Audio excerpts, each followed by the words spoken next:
দেখতে দেখতে মেয়ের বয়স 9 দিন হয়ে গেল। আর আজকে 9 দিন পরে আমি শ্যাম্পু করেছি, স্নান করেছি, সিঁদুর পরেছি, আলতা পরেছি, নতুন শাড়ি পরেছি। আমার মেয়েও নতুন জামা পরেছে 9 দিন পরে, কারণ আজকে ওর ষষ্ঠী পুজো। আজকে আমার শ্বশুরবাড়ির নিয়মে বলে নক্কা আর ষষ্ঠী পুজো। দেখো ষষ্ঠী পুজোর সব গোছানো বারান্দাতেই হয়েছে। এমনই ভাগ্য যে চারিদিক প্রচুর অন্ধকার করে মেঘ করে এসেছে, মনে হচ্ছে না এখনই বৃষ্টি হবে। যেন তুলসীতলায় আর হয়নি, ষষ্ঠী পুজোটা এই বারান্দাতেই আয়োজন করা হয়েছে।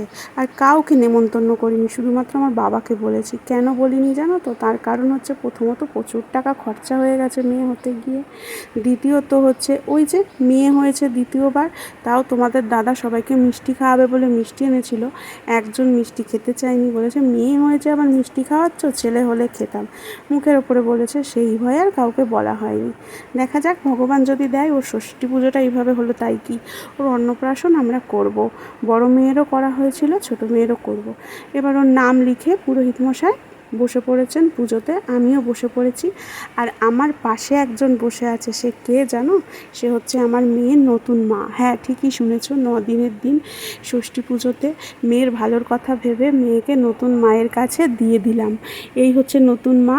আমার কাছে এটা নতুন, কিন্তু আমার শ্বশুরবাড়ির নিয়মে এটা নতুন না, এটা নাকি দিলে নাকি ভালো। আমার বড় মেয়ের তো ষষ্ঠী পুজো আমার বাপের বাড়ি হয়েছিল, এটা করা হয়নি, কিন্তু এখানে নাকি নতুন মা করতে হয়, মানে একদম সদ্য বিয়ে হয়েছে সেরকম বউকে, নতুন বউকে মেয়েকে দান করে দিতে হয়, তাহলে নাকি মেয়ের ভাগ্য ভালো হয়।